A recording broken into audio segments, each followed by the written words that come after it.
ஈஸியா இன்னைக்கு ஒரு நிமிஷத்துல இந்த சட்னி செய்ய போறோம். இது எப்படி செய்யறோம்னு சொல்லி நம்ம இப்ப பார்க்க போறோம். இந்த வெள்ளைப்பூடை வந்து நல்லா இதுல போட்டு தட்டிக்கோங்க.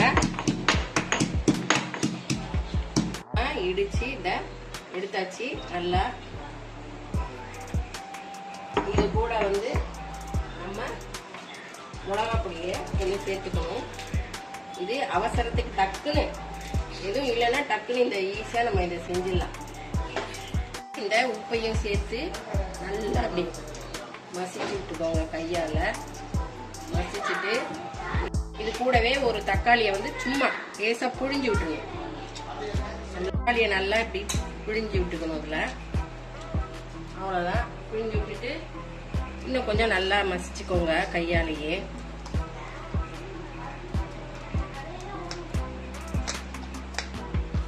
எண்ணெய் வந்து நல்லா சூடாயிடுச்சு. இந்த எண்ணெயை வந்து நம்ம ரெடி பண்ணி வச்சிருக்கிறதோட நம்ம சேர்த்துக்கணும். இதுல சேர்த்துட்டு இந்த சூடு எண்ணெய் ஊற்றவும் இந்த வெள்ளைப்பூனுடைய ஸ்மெல்லு நல்லா கமகமான்னு இருக்கும். இதை நல்லா கலக்கிட்டு இட்லியோ தோசைக்கோ சாப்பிட்டீங்கன்னா சூப்பராக இருக்கும். இது ஒரு நிமிஷத்துல நம்ம செய்யலாம் ஈஸியா. தேங்காய் பொரிக்கல்ல இது அதுன்னு தேடிட்டு இல்லாமல் டக்குன்னு செய்யலாம் ஈஸியா. நீங்களும் செஞ்சு பாருங்க.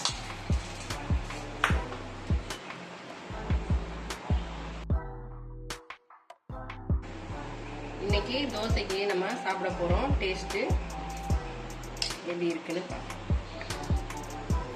நம்ம சாப்பிட்டு பாருங்க எப்படி இருக்கு. சூப்பரா இருக்குமா, செம்மையா இருக்கு. நீங்களும் உங்க வீட்டில் ட்ரை பண்ணி பாருங்க. தேங்க்யூ.